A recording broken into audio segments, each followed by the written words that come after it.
Obunachilar, sizlarga vashim zo'r bo'lgan dam olish maskanda obzor qilib o'tmoqchiman. Ya'ni bu bilan nima demoqchiman? Gullanli xalqimiz hammasi biladi, Gullan Parom desa. Gullan Paromning yonida biz Parom plyaj degan dam olish maskanda tashkil qilamiz.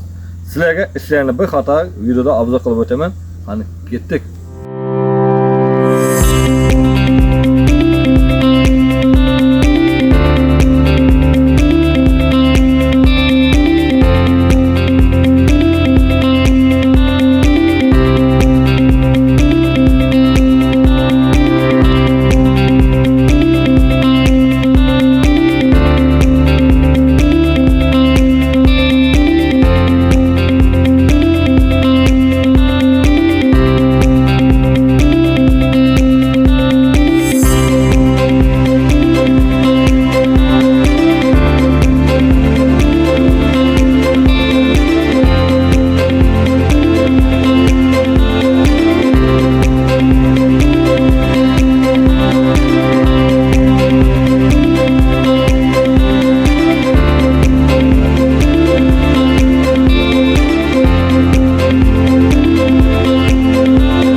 Dam olish maskani yanında bu yol nima kerak deyishmoqda. Bu yo'l emasmi? Bu stanka bo'ladi.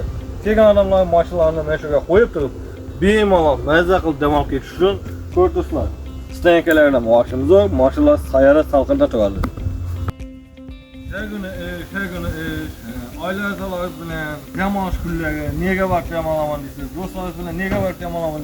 Sizlarga ko'rsatib o'tgan mashina bo'ladi. Dam olishga vaqtimiz zo'r. Ko'rdingizlar atmosferani videoda to'liq ko'rsatib o'tdim. Endi o'zing bahor yoshlarlaring kelaverasizlar. Parom plyajga. Ko'pchilik odam aytishi mumkin, bu yerga qanday qilib boramiz, bu yerdan odam bilan nishib olamiz deyishi mumkin. Pastda telefon nomerlari qoldiraman. Bemalol murojaat qilib, joylarni zanit qilib kelib javob ketaverasizlar.